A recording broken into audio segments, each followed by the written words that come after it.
Welcome to 2019. Hello and welcome to episode 22 of the RealFootballCast. I'm your host Dan Tracy, and in the next 60 minutes or so I'm going to be doing something a little different. The turn of the year is always a period for reflection, resolutions and looking ahead, and it's no different in football. The festive period is undoubtedly an arduous one as there's so much Premier League action to chew through, something that I'll be doing next week, but today I thought it was the perfect opportunity in which to go through the Premier League New Year's wish list. Quite simply, I'm going to run through the Premier League table after week 21 and give you an idea of each team's individual hopes and dreams for the next 4 months. This helpful guide will explain just what Liverpool, Huddersfield and every team in between will be hoping for between now and the end of the season. Before I do that, I'd best do some social media bits first. If you want to get in touch with me, you can. That's on Twitter, @StanTracy1983. Anything show related, send it my way. You can find me via iTunes by searching for Real Football Cast. And if you use that platform, then don't forget to subscribe so you don't miss a single episode. And if you're not a fan of all things Apple, then you can find me on SoundCloud and Acast. While the easiest way to find all the links is by going to RealFootballCast.com. As you should know by now, the Real Footballcast is sponsored by Loserpool. What is Loserpool, I hear you ask? It's a game that sees betting turned on its head, with the focus being on the loser. If this has grabbed your interest, then be sure to visit loserpool.com and create an account, especially as there is a new prize pool which guarantees the winner £1,000, something you will not want to miss out on. The odds of winning are great, but they're even better if you sign up. So with that in mind, it's time to go live. And where should we go first? Well, of course we'll go to Liverpool because they are top of the table. Now, it's fair to say that it looks like there's a genuine title race on this season as Jurgen Klopp's men find themselves top of the tree. The aim now for the red half of Merseyside is to make sure they stay there until we reach May. And although they may not be invincible after that defeat to Man City on Thursday night, they are still 4 points clear at the top of the standings. A margin that you would probably have dreamt unlikely at this stage of the proceedings. I mean, if we're being brutally honest, not many people would have had Liverpool 4 points clear at this stage of the season, especially after going to the Etihad. But we are where we are, and like I say, I guess it's been blown wide open, to use a dramatic phrase. The title race, it could have been 10 points had Liverpool won. I'm going to go into the game and how it was won in the next episode on Tuesday, so keep your ear out for that. Like I say, there's just too much football to wade through this week, so where do you even start? The best place, I'm not going to start. I'm just going to do this instead. So, yes, as for Liverpool, I mean, they've certainly recruited well in the summer. The likes of Naby Keita and Fabinho are now sort of starting to settle into Liverpool's midfield. So much so that this looks like a squad that might just have City's number once and for all. A statement which perhaps sounds a little futile after City's win on Thursday night, but you know you've got to take into account that that's the first defeat that Liverpool have suffered this season. City have had their blip, but does that win kickstart their season? More of that in a minute. But yeah, I mean Liverpool, they've recruited well. You almost have forgotten about their Champions League disappointment last season. They're getting stronger, which is scary. Whether they feel that they can compete and go all the way in the Champions League, I don't know. It's probably yin and yang for the same reason I'll get to with Manchester City in a minute. But yeah, I mean, at least we've got a title race, because last season it was almost boring by this point, wasn't it? It was a case of just how many points City could win by. Something that is now the question of not just how many points City will win by, it's will they win the Premier League title? Because let's not forget, no Premier League team has defended the title since 2009 when Manchester United done it. So it just shows what a war of attrition the English top flight can be in this day and age. I mean, you could argue that it's getting even more difficult to win a title. You look at Arsenal when they won the Invincible season in 2004. I mean, that's taking nothing away from what they did, but was the Premier League as strong back then? I mean, then you could also argue that Arsenal drew 12 out of their 38 matches. Then you think, well, how good is that as an achievement compared to Man City's 100 points?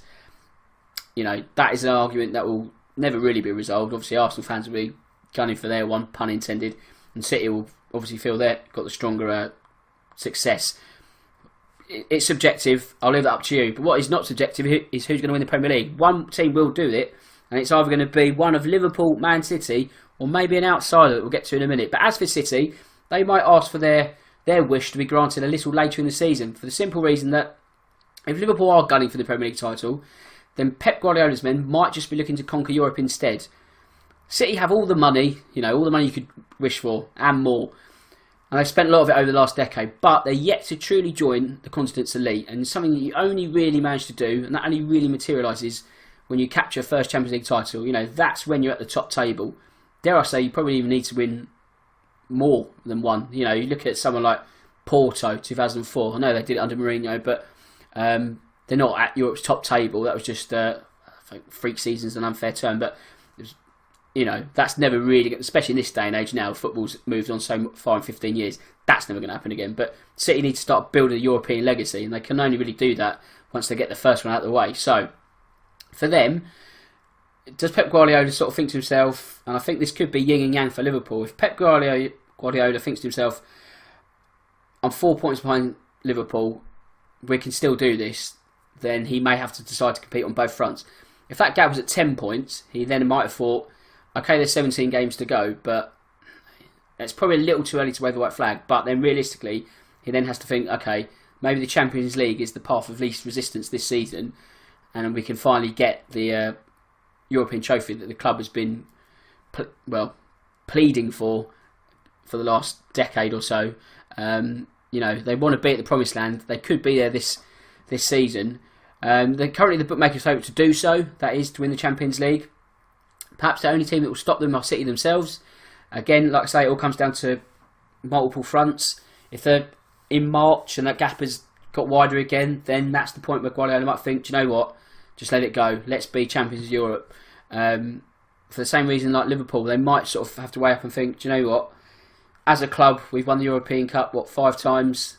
We've not won a Premier League title or an English Championship title in, it'll be 29 years. So then you think, do you know what is most important? So when we get to, 7-8 weeks to go, and you look at the points gaps and where teams are in competitions, that is when we'll know who's taking what the most in terms of priority and importance. So I think the next 6 to 8 weeks is going to be a bit of a feeling out process. If Liverpool can keep that gap at 4, City will still feel they've got a chance of winning it. But then there is the wild card, and that, ladies and gentlemen, is Tottenham. Now, at this point of the season, if someone had told me as a Tottenham fan that we'd have at least some say in the title race or some part to play, I'd be thinking they're absolutely mental if they told me that, because if you consider the start to the season that we had off the pitch, stadium delays, lack of money and all that, to be where we are, it's almost heroic, really. I mean, what is top of Tottenham's wish list? It's probably, in all fairness, to be just back in the new stadium before the end of the season. I mean, a recent further delay means that the fixture against Man United will be played at Wembley next week, which is unfortunate. It's hopefully going to be the game to open the new stadium, which is frustrating, but at the same time, you think to yourself, it's probably not the worst thing in the world, because, dare I say, for use of a better term, you probably want to play a smaller club and then sort of hopefully christen that new era with a win. I don't think personally I'd want to play Man United at a new stadium. They win the game and you'll just remember it as, do you remember that time you built a brand new stadium, lost in it? Especially with social media as it is, it'd be an absolute nonsense. So yeah, that might work out in our favour. But after a fan familiarisation event that saw 6,000 lucky supporters have a tour of the South Stand, I mean, I've seen enough videos and photos to know it looks amazing. I've got a season ticket. I just want to use it now, to be honest. And I don't think we're going to be all that far away from coming home, so to speak.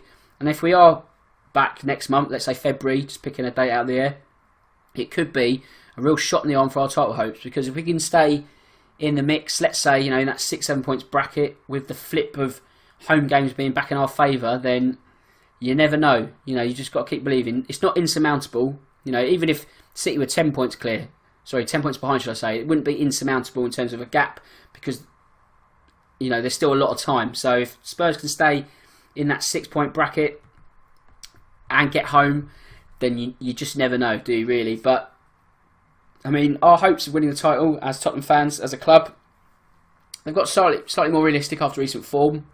Admittedly, me and many other Spurs fans would have got carried away over the holidays. But yeah, we're in the title race. This is it.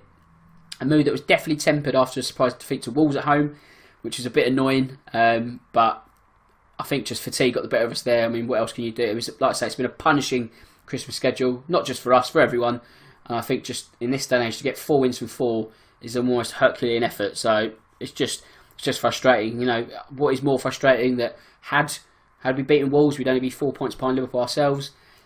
But ifs and buts are the biggest words in football, aren't they? If we won every league game, then we'd be top of the table. Unfortunately, football doesn't work like that. So we are where we are. That's the card we've been dealt. And we just have to hope we can sort of kick on in this last stage of the season.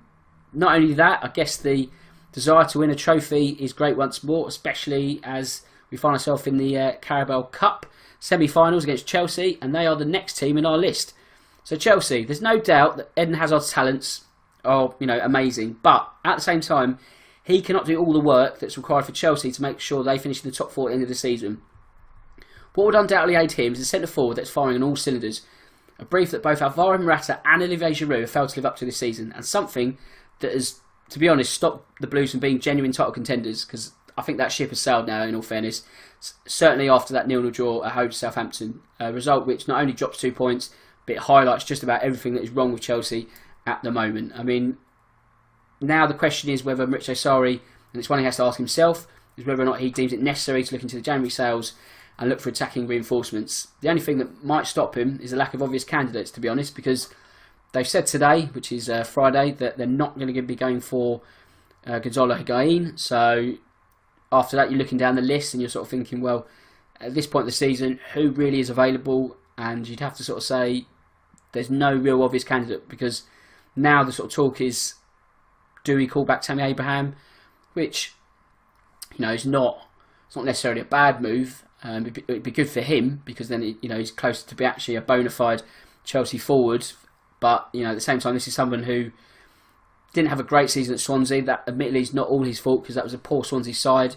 He's doing well in the Championship, but then you do get the feeling that perhaps playing in the Championship for clubs like Villa is more his level, and that's no disrespect to him.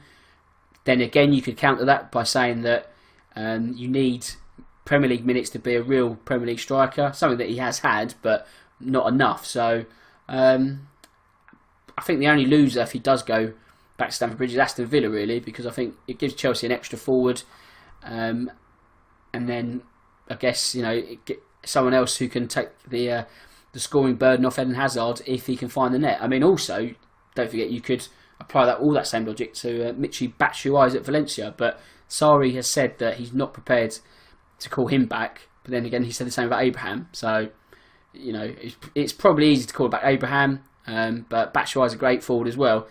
But I think Chelsea have got themselves in a bit of a bind here. Now, although they've signed Christian Pulisic, obviously they can't make any use of him until next season, which by then you get the feeling the American international might just be replaced for Eden Hazard. That's not to say they can't work in the same team. Of course they can.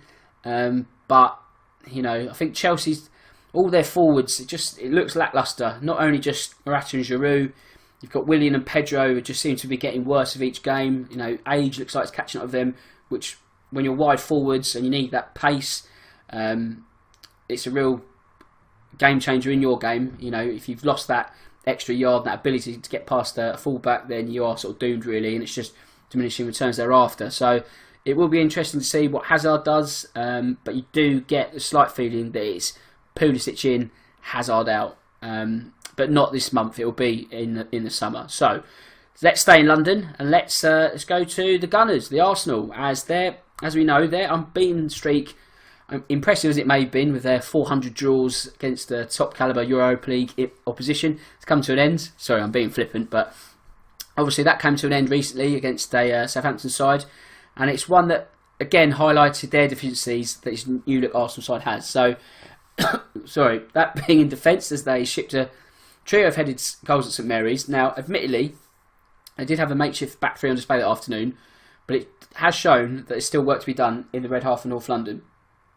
I don't think the back three sort of worked. I think it was more Unai Emery was in a bit of a bind there and sort of thought, well, I've got about 1.5 defenders, so if I play a back four, I'm still short, so I might as well go for a back three and muddle through it. It didn't work, but I think they've learnt that the hard way.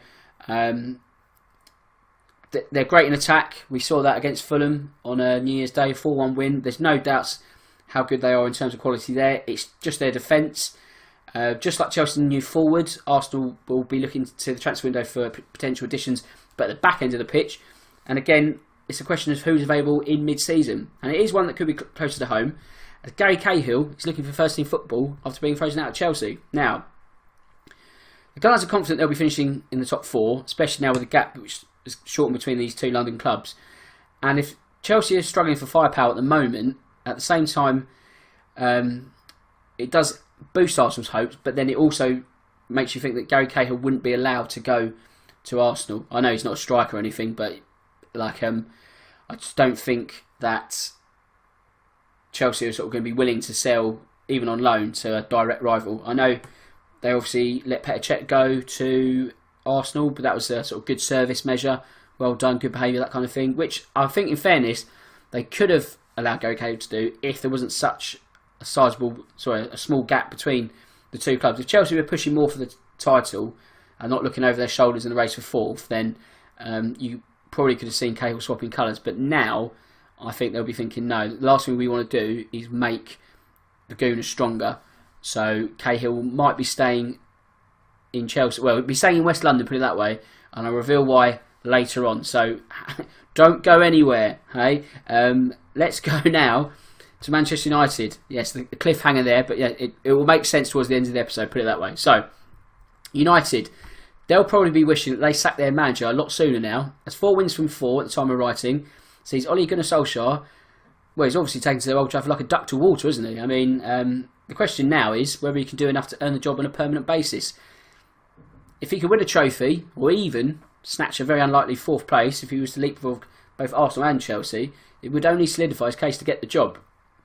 At the same time, though, the rumour mill is obviously working overdrive at the moment. Obviously, it's linking names like Zinedine Zidane, Tottenham boss Mauricio Pochettino. Whether he wants the poison chalice that comes with the job is something that will be argued. Like I say, as a Tottenham fan, I hope not.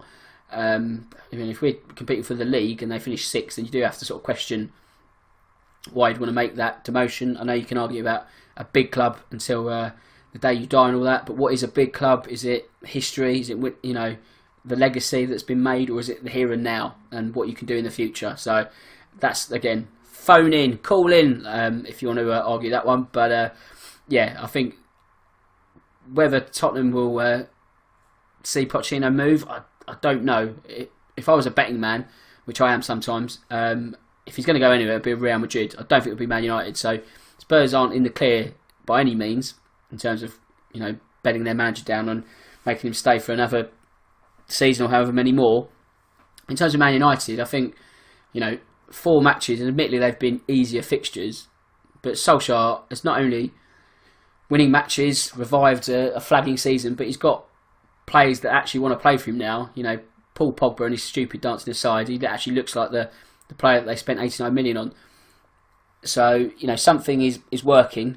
There is some sort of positive at Old Trafford. The sands are shifting in the right direction. So if he can get a trophy, let's play devil's advocate. If Man United win the Champions League, that's a hell of a galvanising job that he would have done, and then that's something that there's no way that the board could then move him on. At the same time, though, that's exactly what Roberto Di Matteo did at Chelsea back in 2012, and then he was given the job the following season, but it's almost if he stayed on too long. It's as if the magic act that you performed has then lost all its pizzazz, its wow. You've got a nucleus of players for 3-4 months. It's almost akin to like an international squad.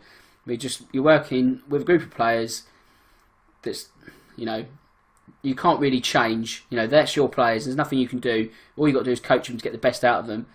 And then when you have to sort of tinker with that team and sort of remould it in the new season with the whole season ahead of you, it almost seems a harder job because you're almost starting with the expectations raised back up again. When you're at that sort of lower base level where a team's it can't really get much worse in the grand scheme of things. It's like, right, the only way we can go is up. It's easier to sort of build your players back up. So that's what Man United, I guess, will have to weigh up. I mean, obviously, this is not a ludicrous situation, but this is, assuming that Man United win the Champions League under the reign of Ole Gunnar Solskjaer. Stranger things have happened in football, but like I say, they might be in a position where they hang on to him for too long, and then they're in the same position come next January where they have to get another new manager or another interim, rinse, wash, repeat. So they'll have to be careful as to who they pick. It's a really big decision because, let's be honest, they've not got it right post-Fergie. We've had Moyes, Van Gaal, Mourinho. So will the 4th time be the charm? We will just have to wait and see on that one. Where should we go next? Leicester, they're 7th. Now, Claude Puel is probably experiencing things of deja vu right now, as no matter what he does as manager of a Premier League club, it just doesn't seem to be one that wins over the fans, does it? I mean, his time with Southampton was one that saw the Saints finish 8th and also reach the EFL Cup during his only season in charge. However, that football was more functional and exciting and deemed not good enough for a long stay at St Mary's. You get the feeling that things could be heading the same way at the King Power Stadium, with Leicester at the lower reaches of that mid-table battle. Now, Peel's obviously a good enough manager to keep teams well clear of safety, but his football doesn't really get the pulses racing. So, let's not forget at the moment Leicester lie 7th, but just like the stock market in the middle of the table, it's incredibly volatile. 2 defeats, you're 12th. Where Leicester are now, the 7th. Life is good, but Peel stock is high. Should he fall to the bottom of that pack, the knives will be sharpening once more. So it will be interesting to see if he does stay the season. I know on the last episode I had Lee Chappie, Leicester's second biggest celebrity football fan. He was saying that at the moment there's a lot of Peel out movement going on, sort of at a grassroots level admittedly, but fan power does have a voice. It's probably that voice that nudged him out of Southampton. So it'll be an interesting one. I mean, if they finish 7th and they get into the Europa League, then surely that exceeds expectations, because what else could they have done this season? I mean, the top 6 is a lock-in, really, let's be honest. I mean, we'll have designs of breaking the glass ceiling, that sort of phrase, if you're any team between 7th and 13th, but, realistically, that's never really going to happen. As bad as Man United have been, they're not really going to be dropping out of top 6, especially now with Ole Gunnar Solskjaer. So, what Leicester can do, like any other team in that sort of window of clubs, a good cup run, but, a good cup run is not winning the cup. It's not the same, really, is it? So maybe it is down to just trying to win the FA Cup, finishing 7th, and maybe that might just be enough to keep the manager in a job. Watford now, and Javi Gracia has recently celebrated a new contract signing. He didn't celebrate, he didn't go out on the piss or anything like that. He just signed it, but that's it. Yeah, basically he's got a new contract. But it's almost as if the work starts now for the Hornets. The simple reason being that they always seem to have a terrible slump in the second half of the campaign. So it's something that's claimed the lives of many a Watford manager beforehand. You've got, off the top of my head, Walter Matsari, Quique Sanchez Flores, other managers. They do seem to have a rotating door at Watford. I mean, it seems to work because they stay in the Premier League, so it's not the worst idea in the world. But as a sort of fan, you sort of think, okay, where's this going long term? We can't really put down foundations and grow as a club. We can't really sort of build on this. But to be fair, he looks like the one manager, Gracia, who might just be able to fight off the slump, because the Hornets currently find themselves 8th in the table. So, a good cup run for them would be a welcome addition. I don't think there's necessarily the pressure to win the FA Cup. I don't think it's FA Cup or bust. But at the same time, Europa League football's not out of reach either, because if they can leapfrog Leicester, or if they can win a cup, the cup, shall I say, the FA Cup, then they could be in Europe. So, if they get there, great, but then you do have to wonder, like any sort of team outside that top 6 bracket, they can't wait to get out of Europe quick enough, because they feel that being in European competition is to the detriment of being, or trying to stay in the Premier League, which is always a weird one. But yeah, I mean, if Watford, I think, will be fine this season. They look better because they've arrested the slump early, because usually it's sort of 5th or 6th by October, and you can see a gradual decline. But they've held their own as we go into the new year. So I think they'll be fine. I think the top half for them is a success. And if that success keeps Gracia in a job, then they can start putting the building blocks down to progress next season. So I think the signs look good at Vicarage Road. The signs also look good at Molineux, don't they? Because Nuno Espirito Santo will undoubtedly be delighted with the efforts of his players in the first half of the season, or just a little bit after the first half of the season. The aim now, though, is to make sure that they don't rest on their laurels when they reach, because they'll reach that 40-point mark in terms of safety. To be honest, I don't think you'll even need 40 points this season. It'll probably be somewhere in the region of sort of 36, 37. Quickly aside, but the 40-point sort of marker is also a myth, actually. I did some research recently, and it's a lot of the times you don't even need 40 points. So Wolves are almost probably there. I'd say about 3 or 4 more wins, and Wolves will be, pat themselves on the back with a job well done. But like I say, it's not just saying we've arrived in the Premier League, it's how far can we go. So their objective has arguably changed since the start of the season. First it was all about survival, even 17th, job well done. But now it is about trying to get into Europe, snatching what could be the last Europa League place on offer. Something they could even manage in the FA Cup, because they face Liverpool on Monday, and this is going to be an interesting test for Liverpool, because they'll be they could be in a state of flux because they've lost their first Premier League game of the season. I know they've lost in the Champions League. It's not as if they've lost the first game of the season. It's, oh no, we don't know how to deal with this. But with the magnitude of that game and the circumstances that came with it, you just think, okay, how do we react? How do we bounce back? The focus is going to be on us even more. Again, does Jurgen Klopp think, do you know what? I don't really need the FA Cup this season.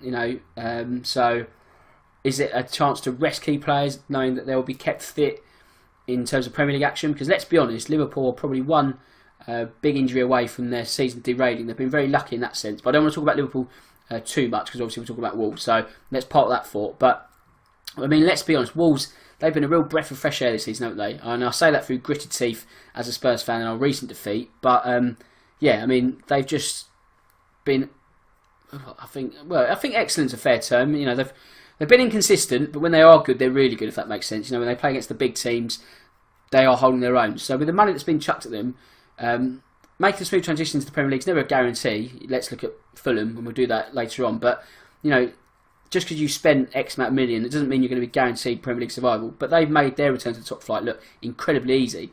Now, it's a case of whether that club can sort of break the glass ceiling, not just sort of once, but really be, I guess, a permanent member. Will that Big Six become a Big Seven? Because, a lot of teams have tried it, and it's not by fluke that it's not happening. We've got 6 excellent Premier League clubs. So Wolves, I think they set themselves a target of winning the title in 10 years. If this is the trajectory after one season, don't rule it out.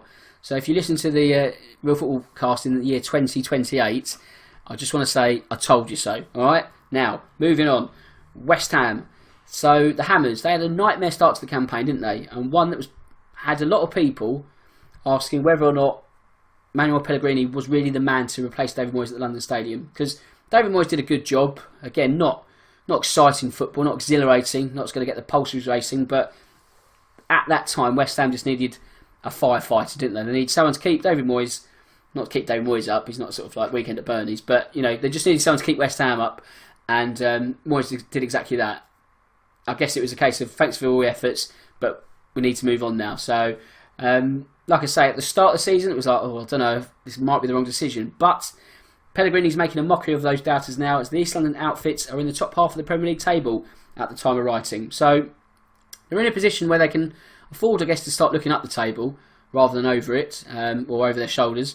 The one thing they'd arguably want to make sure, though, is that they're always plagued by injuries. You never sort of know when West Ham are going to be fully fit. If they could be fully fit and have their full strength team, which I don't think they've even had this season at all, really, I can't remember it, then they'd be pushing closer to sort of 7th, because it's not that far away, but perhaps they're just a little too inconsistent this season to really threaten for a European place. You get the feeling that, like Moyes' football last season, it's going to be solid, if not spectacular, over the next few months. I know Felipe Anderson's been a fantastic signing. The worry, I guess, there for West Ham fans is that if he keeps scoring the goals, then with the natural hierarchy of football, then that move up into a top 6 club could be something that happens in the summer. We've seen it so many times before. You look at even Dimitri Payet. I know he didn't go to a big Premier League club, but his ego got too big after sort of doing a great job for West Ham. They couldn't keep him, so they'll have to sort of think, be good, but don't be too good. But at the same time, I think West Ham fans just need a little bit of stability, a bit of continuity. So if they finish 10th this season, I don't think you'll have many arguments or complaints from the West Ham fans, because it's just, another season of Premier League action will await them next time around. And I think, again, like Watford, if they can sort of start just building blocks, I mean, whether Pellegrini is the right, whether he's the right man to be at the club long term, what with his age, it's not being ageist, but he's not going to have a 15-year stint in East London, is he? I mean, due to the age he is. But yeah, I mean, again, if they could sort of just keep doing things in the right direction, get the fans on board again after what's been a tumultuous period.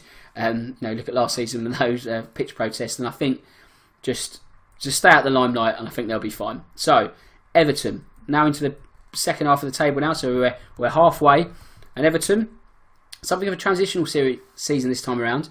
Majority shareholder Farhad Moshiri will be hoping that the current man at the Goodison Park helm is one that can lead them to a prolonged period of success. Again, it's all about building blocks, stability, long term. So, for Everton this season, whether that success is measured by the Toffees owning a first piece of silverware since 1995 when they won the FA Cup, or it's just an improvement on last season's position under Ronald Koeman and Sam Allardyce. That was, firefighter's job after Koeman took them completely in the wrong direction of the table. Allardyce steadied what was a shipwreck, but a forgettable season. So Everton they have to improve on that. But if Everton could win the FA Cup, then it would mean, I guess, a job well done for Marco Silva in his first full season of Premier League management. At the same time, though, they simply cannot afford to be lying 11th for too much longer. This is a club that's chucked a lot of money. Again, I mentioned that glass ceiling. They just can't break it, can they? I know they had one season recently under Roberto Martinez when they finished 5th, was it? Yes, and then they finished 4th in that season where Liverpool won the European Cup, which is in 2005. But since then, it's been, there's little to write home about. And this is a club which, back at that period when they were finishing above Liverpool in the Premier League, that's a club that was sort of deemed, I guess, bigger than Tottenham, although at least they were on parallels with the same kind of dream.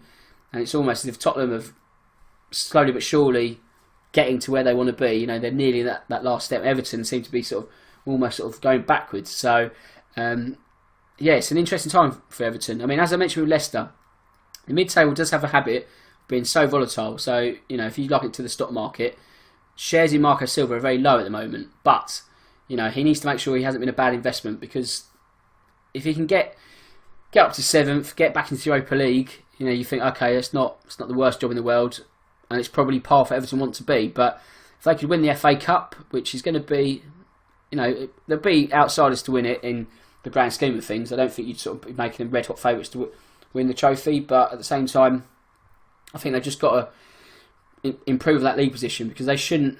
I mean, no one's got any right to be anywhere in the Premier League, but really they shouldn't be behind the likes of Watford and Wolves at the moment, should they? I'll leave that one with you. Bournemouth now.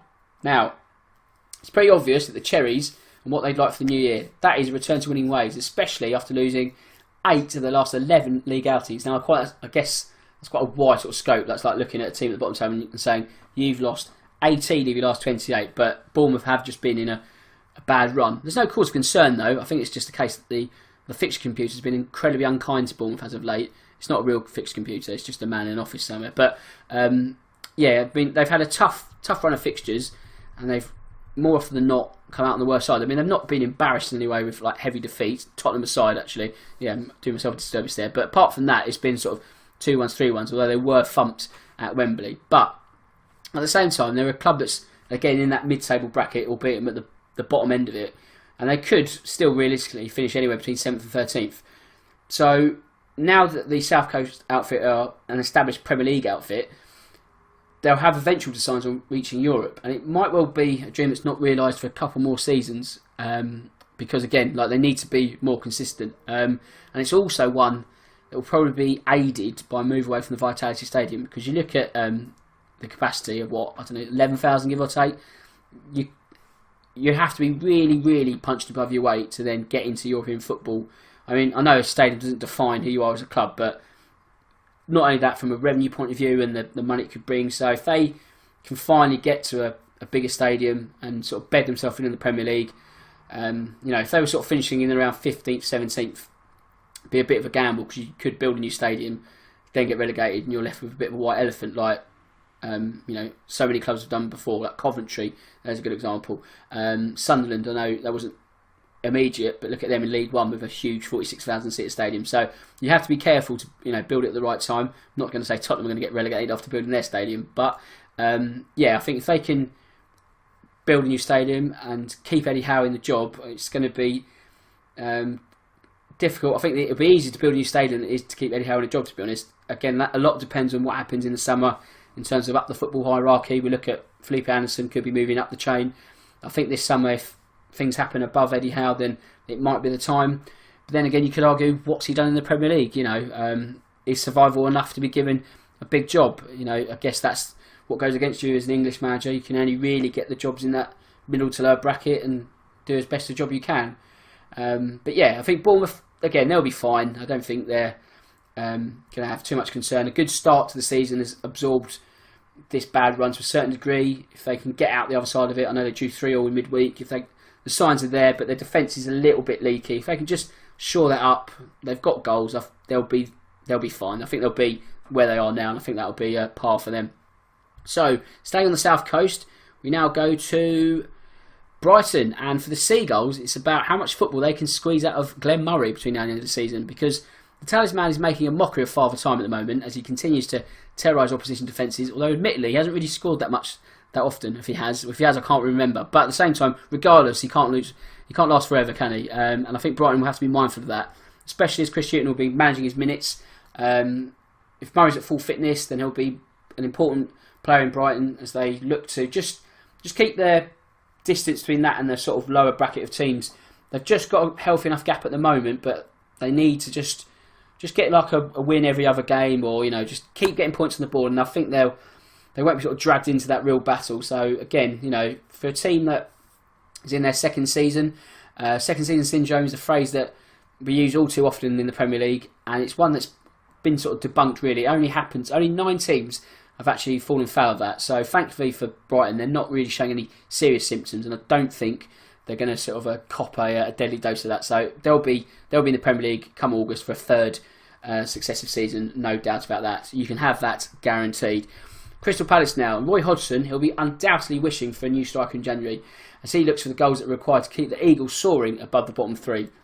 They recently ended their unwanted streak of losing every match in which Wilfried Zaha doesn't feature. And what a way to do it against Man City. I mean, there's a coupon buster. Would anyone have had that on Loserpool? Do you know what? If they did, they're a liar, because that just wouldn't have happened. Anyway, I digress. Good name drop though. So, yes, for Palace, they may have ended that streak, but they can't keep relying on just the Ivorian winger to get them out of a bind. Like Chelsea and Hazard, you need to have more about you. So, Palace, Christian Benteke, Jordan Ayew, Alexander Sorloth. It's turning into a far long list of foul forwards at Selhurst Park. A lot of F's there, a lot of alliteration. I know Ayew scored in midweek, so at least he's got that goal drought monkey off his back, so to speak. But, yeah, the return hasn't been enough for any of those three, and they're doing all right at the moment, but I don't think they can rely on just that. And the question now is there a hero waiting in the wings? If there is, then he won't necessarily be cheap. I think Palace are going to have to spend money. I mean, I know a move for Dominic Solanke fell through the other day because he needs to be sort of fit and round to go. They could have loaned him and got him in, but I don't think he was fit until like February. So you're sort of then loaning a player which isn't going to feature for another month, and I think Palace need an impact here and now. So they believe diverting their attention to Oumar Niasse, the forgotten Everton forward, for a price of about £6.5 million. So maybe it will come cheap. Is he the man? I don't know. Sometimes you get these second half of the season signings that turn into absolute stars, don't they? I think Niasse he's got glimpses of goals in him. I know when he was actually given minutes at Everton last season, he did find the net on a couple of occasions. So it might not be the worst move. Everton will take a hit on the money they spent on him. He's not lived up to the promise at all, really. But then again, was he ever really given a chance? So it could be a move that suits both parties, and it might just be the difference between Palace beating the drop or going down. And it's the same that you could say about Newcastle. Unfortunately for them, though, they don't have someone waiting in the wings to be their hero. So what Rafa Benitez would do for some funds, eh? In fairness to the former Liverpool manager, I should say, he's doing an excellent job still, working with a shoestring budget that's, I guess, he's almost begrudgingly been afforded at Newcastle. I mean, money's probably not going to be forthcoming this month. We always hear about the new owner that's going to be taking over at Newcastle. Something that's happened one too many times before, and I don't think Newcastle fans are even getting excited about the return of this rumour because, once bitten, twice shy and all that. Yeah, I just don't think it's really going to happen. So if a deal was to miraculously be completed in the next few weeks, then the new owners quite simply have to back Benitez in the transfer market. But you do get the feeling that that might even come around too late. It's either a new owner comes in and it's not in time, or Ashley is still at the helm and he doesn't give them the funds. When you consider that Benitez is arguably the greatest asset that Newcastle have right now, it's one they cannot afford to lose. So if they can stay up, I guess it would be a miracle, just like Benitez said. And I think at that point, that is the point where Benitez says, you know what, I'm done. Because I've, two seasons in the Premiership breaking my balls. I've got you out of the Championship. I've got you in the top flight. What else can I do? Please give me some money. It's awful, really. You almost feel sorry for Benitez. He's a good man. He's a great manager. He just needs some money. And I think, we talk about big clubs. Newcastle, they're a big club in waiting. I mean, they were a big club 20 years ago, and it's just what happens when you don't invest. Teams put the money in, they go up. Newcastle, they've reached the depths of the Championship. Admittedly, they're not there anymore, but it just goes to show if you're not backing the team financially, it can be a lot worse, and it could be a lot worse for Burnley. They're out the bottom three now, and I guess Sean Dyche is probably wishing that the club never went on those European exploits, because it's upset the equilibrium of the East Lancashire outfit, hasn't it? I mean, admittedly, it was a fair few months ago since they were knocked out of the Europa League by Olympiacos, and although it's probably not the root cause, things aren't great at Turf Moor this season. I mean, they were thumped at home to Everton over Christmas. I mean, they bounced back slightly after that, but last season's success was underpinned by a defensive bedrock, something that's been far from the case this time.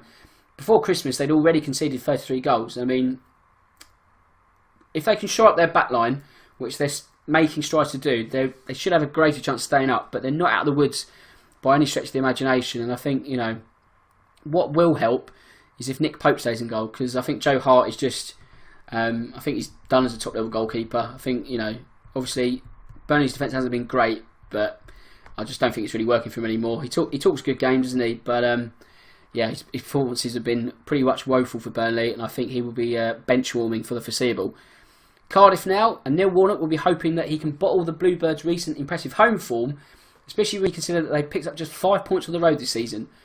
Now, their fans have been a genuine 12th man at times this season, and their contribution to Cardiff's survival hopes is certainly not one that can be understated. However, at the same time, the men representing the club on the pitch will have to roll up their sleeves also. If they do stay up, it will be courtesy of their home form, and they won't have been the only club to have done that, but at the same time, life would be a lot easier for Neil Warnock and Cardiff fans if they could pick up a win or two in the process. I mean, I know they got one against Leicester recently, but a broken clock is right twice a day, so they just need to make sure that's not a win in isolation. And again, it's all about points on the board, but it's not just points on the board. When you're that low, it's really wins the difference, which is exactly the scenario that Southampton faced themselves in, because the work has started for Ralph Hasenhüttl, or was it Hasenhüttl? I do struggle with those foreign names. Got that first Premier League win while in charge of the Saints over Arsenal. Then followed that up with a win over Huddersfield, I believe it was. Southampton, they've always been capable of playing decent football. They just lost their way under Mark Hughes and also under Mauricio Pellegrino. At the same time, though, it looks like the appointment of the energetic Austrian could prove to be a masterstroke, if they stay up, that is. One issue they've been blighted with this season is the fact they struggle for goals. Hopefully, with both Danny Ings and Charlie Austin, if they can stay fit, that should put them clear of the bottom three. However, even with a goalless draw against Chelsea in midweek, they slipped down into the relegation zone once more. So it just goes to show, like I say with Cardiff, just goes to show how important wins are, because it's all about, you can't really afford to take small strides. You need to be taking giant leaps, and Southampton need to be taking those giant leaps further up the table. So, they're in a relegation battle, but they're better suited to fight it than they were a few weeks ago under the deadly doom, which was Mark Hughes. And we're next, Fulham. And Mark Hughes, one of his last games, or was it his last game, when he lost to Fulham, that was probably the definite, wasn't it? Because Claudio Ranieri's men have been generous enough this season to give 47 goals this season in the Premier League. Now, admittedly, not all of them have come under Ranieri's relatively short tenure at Craven Cottage. But at the same time, that new manager bounce that so often hoped, if not expected, is sort of yet to materialise for the team that won the Championship playoffs last season. I mean, he's doing a decent job. He's not sort of disgracing himself, Ranieri, in any way. But, of course, there's no doubt that Fulham have a lot of decent attacking talent. If it was better, or if that attacking talent was sharper, then they could have almost got something against Arsenal. Such was the ludicrous nature of that game, it could have been like 7-5. But if Fulham, just took their chances when they had them, could have been a lot closer, if not even a point. But it is what it is.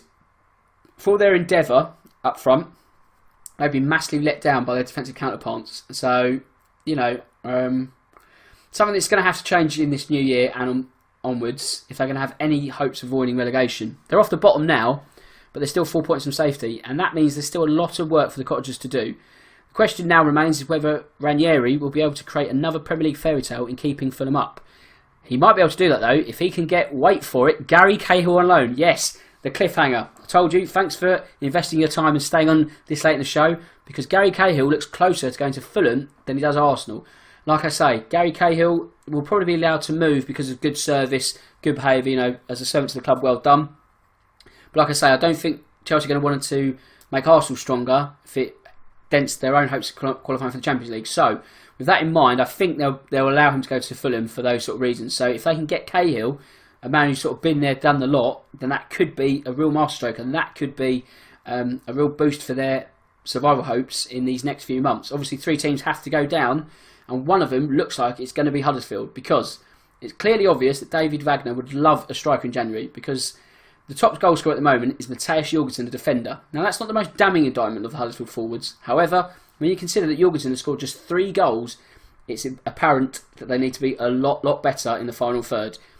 21 games the Terriers have played this season in the Premier League. They've scored just 13 goals. And if you extrapolate that across the course of a campaign, you're looking at just 23 goals scored.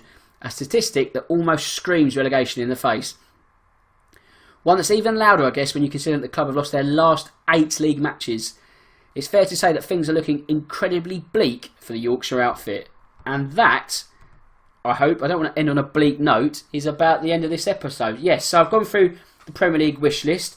Where are we in terms of my life? Well, it's the FA Cup weekend, which actually means there's no Loserpool picks required this week. You can enter the pool, but there's nothing actually happening this weekend. So I think you can preempt it for next week's pick. So you can either race in early, or you could take your time to do some research. Because like I say, £1,000, good odds, even better if you enter. So don't delay, join and play. There you go.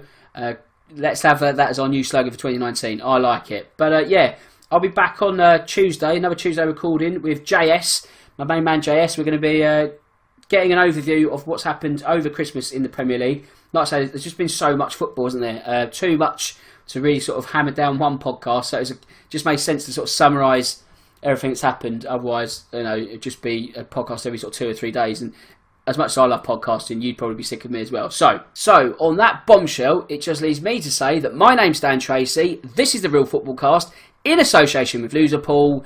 And until next time, goodbye.